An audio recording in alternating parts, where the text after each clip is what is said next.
সহকর্মী আমি স্বাভাবিক কারণে আমি কয়েকদিন ধরে আমার বিবেকের তাড়নায় আমার মনে হয়েছে যে তার এই শোচনীয় হার, দলের আশানুরূপ রেজাল্ট না করতে পারা, পশ্চিমবঙ্গ প্রদেশ কংগ্রেসের সাধারণ সম্পাদক হিসাবে আমিও যেহেতু তার অংশীদার, তাই এই পদে থাকার বোধহয় আমার অধিকার নেই। আমি এখনো পর্যন্ত আমার নেতা, আমার অভিভাবক অধীর চৌধুরীকে আমি আমার এই কথা বলতে পারিনি। আমি ক্ষমা প্রার্থী তার কাছে যে তার মতামত না নিয়ে আমি শুধুমাত্র বিবেকের তাড়নায় এবং নৈতিকতার দায় নিয়ে আমি পশ্চিমবঙ্গ প্রদেশ কংগ্রেসের সাধারণ সম্পাদক পদ থেকে এবং সেই সঙ্গে সঙ্গে প্রদেশ কংগ্রেসের মুখপাত্র পদ থেকে আমি আজকে পদত্যাগ করছি। আমি আমার সভাপতিকে ফোন করে রেখেছি, শুভঙ্কর সরকারকে। হয়তো সে কাজে ব্যস্ত আছে, সে ফোন করবে। আমি আমার পদত্যাগপত্র তাকে পাঠিয়ে দিচ্ছি রাজ্য কমিটিতে। সেই সঙ্গে সঙ্গে আমি সর্বভারতীয় কংগ্রেসের কাছেও আমি আমার পদত্যাগপত্র পাঠিয়ে দিচ্ছি। আমার পদত্যাগপত্র গ্রহণ করা বা না করা বা তাদের কোনো নির্দেশ, সেটা আগামী দিন বলবে। দলের একজন সৈনিক হিসাবে বিবেকের তাড়নায় আমি মনে করেছি এটা আমার কর্তব্য, তাই আমি এই দায়িত্ব থেকে আমি অব্যাহত চাইছি। আমি আবারও বলছি, আমি আমার প্রিয় নেতা অধীর চৌধুরীর কাছে আমি ক্ষমা প্রার্থী।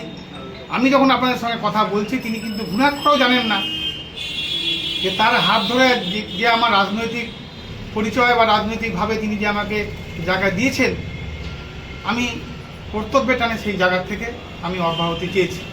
এবার প্রদেশ কংগ্রেস আমার পদত্যাগপত্র গ্রহণ করবেন কি করবেন না, সর্বভারতীয় কংগ্রেস পদত্যাগপত্র গ্রহণ করবেন কি করবেন না, এটা তাদের ব্যাপার। কিন্তু আমার নৈতিকতার দায় নিয়ে আমি আজকে থেকে প্রদেশ কংগ্রেসের সাধারণ সম্পাদক ও মুখপাত্র থেকে আমি পদত্যাগ করলাম। আপনি কি রাজনীতি করবেন না, রাজনীতি থেকে বিরতি নেবেন? না না, দায়িত্বভার ছেড়ে দেওয়া মানে একজন দলের সৈনিক। আমি মনে করি যে প্রত্যেকটা রাজনৈতিক দলের বা আমি নিজের ক্ষেত্রে বলবো, কে পদত্যাগ করবে কে করবে না সেটা কথা নয়। আমার কথা হচ্ছে, যিনি সেনানায়ক তিনি যদি ব্যাটল ফিল্ডে না থাকেন, তিনি যদি না সরে থাকেন, তিনি যদি পরিচালনা না করেন, তার দলটা পরিচালনা করবে কে? এটা তো একটা লাখ টাকার প্রশ্ন। যে তিনি যদি নিজে ইনভলভ হয়ে যান নির্বাচনী ক্ষেত্রে, তাহলে কে পশ্চিমবঙ্গের দলটা পরিচালনা করবে? খুব স্বাভাবিক, কারণ এটা তার দোষ বলছি না, তার আকাঙ্ক্ষা থাকতেই পারে। তিনি ইচ্ছা প্রকাশ করেছেন, সর্বভারতীয় কংগ্রেস তাকে দিয়েছে। আমার এই সম্পর্কে বিন্দু মাত্র আমার কোনো খেদ নেই। আমি আমার মতামত জানাচ্ছি, এটা সম্পূর্ণভাবে আমি আমার ব্যক্তিগত মতামত জানাচ্ছি। আমি এই মতে বিশ্বাসী যে আমি যখন সংগঠন দায়িত্বে থাকবো, তখন সংগঠন পরিচালনাটা হচ্ছে আমার মুখ্য কাজ হবে। এটা আমার মনে হয়েছে ব্যক্তি জয়ন্ত দাসের। আপনার দল থেকে বলেছিল যে প্রদেশ কংগ্রেস থেকে কোনো দায়িত্ব আপনারা দেওয়া হয়নি, শিলাদিত্য হালদার এটা বলেছিল। কোন শিলাদিত্য হালদার কে বলছে জানি না। আপনারা সর্বভারতীয় কংগ্রেসের যে চার্জ প্রদেশ কংগ্রেসের, কারণ প্রদেশ কংগ্রেস নাম পাঠায়, কিন্তু সেটা অনুমোদন করে সর্বভারতীয় কংগ্রেস। জয়ন্ত দাসের নাম অল ইন্ডিয়া কংগ্রেস কমিটিতে রয়েছে এবং সেটা আপনারা দেখে নেবেন। শিলাদিত্য হালদার এখন পার্টির সঙ্গে জড়িত নন, তার কোনো কথার উত্তর এখানে দেওয়ার মতো আমি প্রয়োজন বোধ করছি না। আমি আমার কথা বলছি প্রদেশ কংগ্রেসের সাধারণ সম্পাদক হিসাবে। নিশ্চয়ই আপনাদের নৈতিক দায়িত্ব আছে, গুগলে দেখেন আমার অল ইন্ডিয়া কংগ্রেস কমিটি, সেখানে জয়ন্ত দাসের নামটাই উল্লেখ করা আছে যে সাধারণ সম্পাদক মুখপাত্র হিসাবে, এবং সেটা দিল্লি থেকে হয়ে আসে। এখান থেকে কাউকে ওই চাপিয়ে দিয়ে জেলা পরিষদের মানে সভাপতিও করা হয় না, কাউকে চাপিয়ে দিয়ে এখানে বহরমপুরের মহাকর্মী সভাপতিও করা হয়। এটা অল ইন্ডিয়া কংগ্রেস থেকে আসে। শুধুমাত্র পদ থেকে সরে দাঁড়াচ্ছেন, তাই? আমি আমার পদ থেকে সরে যাচ্ছি।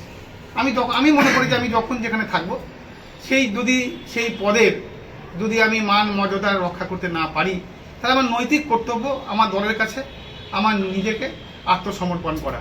দল যদি আমার পদত্যাগপত্র না গ্রহণ করে, সেটা দলের সিদ্ধান্তের ব্যাপার। কিন্তু আমার নৈতিকতা হচ্ছে, আমি নিজে থেকে দলকে জানাবো যে আমি চেয়ারে ছিলাম, আমি কর্তব্য পালন করতে পারিনি, তাই আমি সরে এলাম।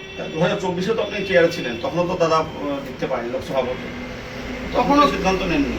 তখন নেই, কিন্তু এখন মনে হচ্ছে ক্রমবর্ধমানভাবে। শুধু তাই নয়, আমি আমার পদত্যাগপত্র আপনাদের সামনে দিচ্ছি।